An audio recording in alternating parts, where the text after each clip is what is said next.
Le sable est partout dans nos constructions, mais il se raréfie. Et si on réutilisait celui issu des chantiers d'aménagement et de déconstruction? C'est tout l'enjeu du projet SAR4B, intégrer les sables recyclés dans le béton de demain. Le projet SAR4B a été lancé pour répondre à la nécessité croissante de valoriser l'intégralité des flux issus du recyclage des matières minérales. Donc l'idée globale est de fermer la boucle de recyclage pour, d'une part, réduire autant que possible l'épuisement des ressources en sable. On sait que cette problématique est d'actualité au niveau mondial. On veut également éviter la mise en décharge d'un matériau qui a potentiellement une haute valeur intrinsèque pour être recyclé. Dans ce projet, on se focalise surtout sur le recyclage dans le béton, car jusqu'à présent, c'est plutôt la fraction grossière des granulats de déconstruction, donc plutôt les gravillons, qui a été étudiée. Or, la fraction sableuse, généralement 0 à 4 mm, reste difficilement réutilisable dans le béton. Alors pourquoi? Eh bien, c'est qu'au début du projet, les normes belges ne l'autorisaient pas explicitement. De ce fait, les cahiers des charges ne l'autorisaient pas non plus. Et d'autre part, il n'y a pas de retour d'expérience sur les limites possibles applicables par rapport à l'application visée. Alors, dans une première phase du projet, on a recensé les sables de recyclage disponibles en Wallonie.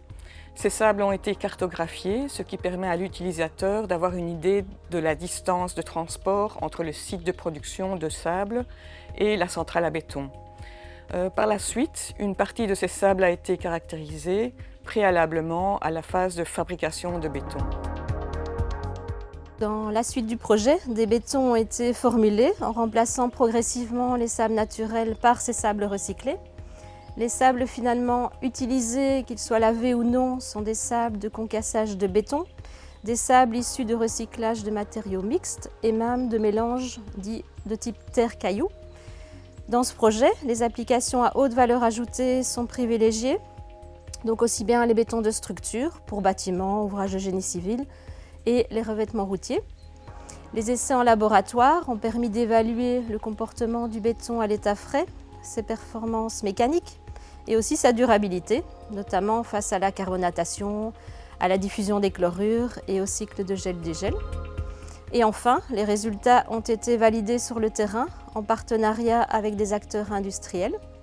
Donc concrètement, cela s'est traduit par plusieurs réalisations pilotes, des planches d'essai d'infrastructures routières, aussi des bordures posées à la machine à coffrage glissant et la réalisation de grands dallages extérieurs en conditions réelles.